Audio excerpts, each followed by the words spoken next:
Un skateboarder descend une piste en forme de demi-cercle avec un rayon de 3 mètres. Nous négligeons les forces de frottement. Données. La masse du système skateboard plus skate est de 60 kg. Le skater quitte le sommet de la piste avec une vitesse initiale nulle. Calculez la valeur de la vitesse du skater au bas de la piste. Alors on néglige les forces de frottement. Le système est soumis à son poids P et à la réaction R du support. D'après le théorème de l'énergie cinétique appliqué au système skateboarder plus skate, la variation d'énergie cinétique entre les points A et B est égale à la somme des travaux des forces qui s'exercent sur le système entre le point A et le point B, celui du poids et celui de la réaction du support. Or, la réaction de la piste étant constamment perpendiculaire à la piste, la réaction ne travaille pas. Le travail de la réaction au cours du déplacement AB est nul. On remplace les énergies cinétiques par 1/2 fois la masse fois la vitesse au carré. Le travail de la réaction du support est nul. Et le travail du poids au cours du déplacement en AB est égal au produit du poids par la différence d'altitude entre les points A et B, ZA moins ZB. Le skateboard ayant une vitesse initiale, VA est égal à 0, donc l'énergie cinétique au point A est nulle. Exprimons VB.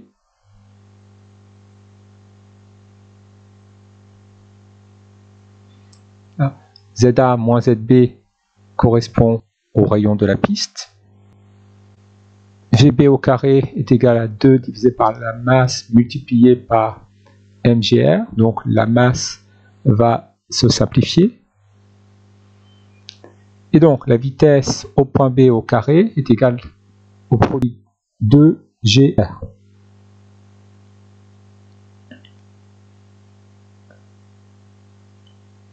Passons à la racine carrée. VB est égal à racine carrée de 2 fois g fois r. Passons à l'application numérique.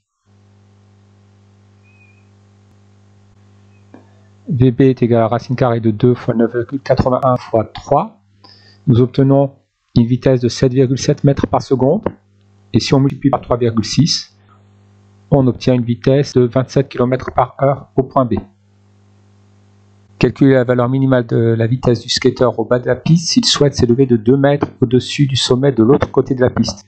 Donc le skater va partir du point B à 0 mètre d'altitude avec une vitesse à calculer et il va atteindre un point C 2 mètres au-delà de la piste, c'est-à-dire à une hauteur de 5 mètres avec une vitesse nulle au point C.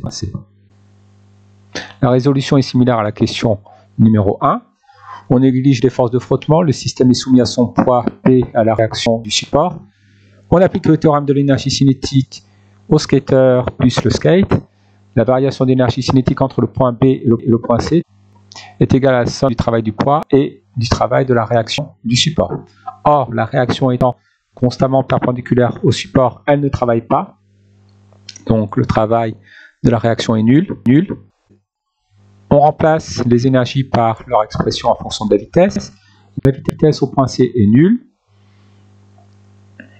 Le travail du poids correspond au produit du poids et de la différence entre l'altitude du point de départ et l'altitude du point d'arrivée, mg fois zb moins zc. Zb vaut 0, zc vaut grand R plus h, 5 mètres. On va exprimer la vitesse au point B au carré. On fait passer moins m sur 2 du côté droit. La masse et le signe négatif vont se simplifier.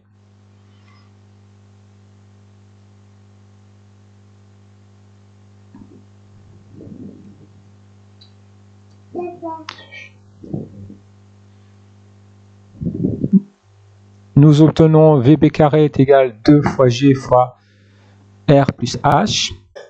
On passe à la racine carrée.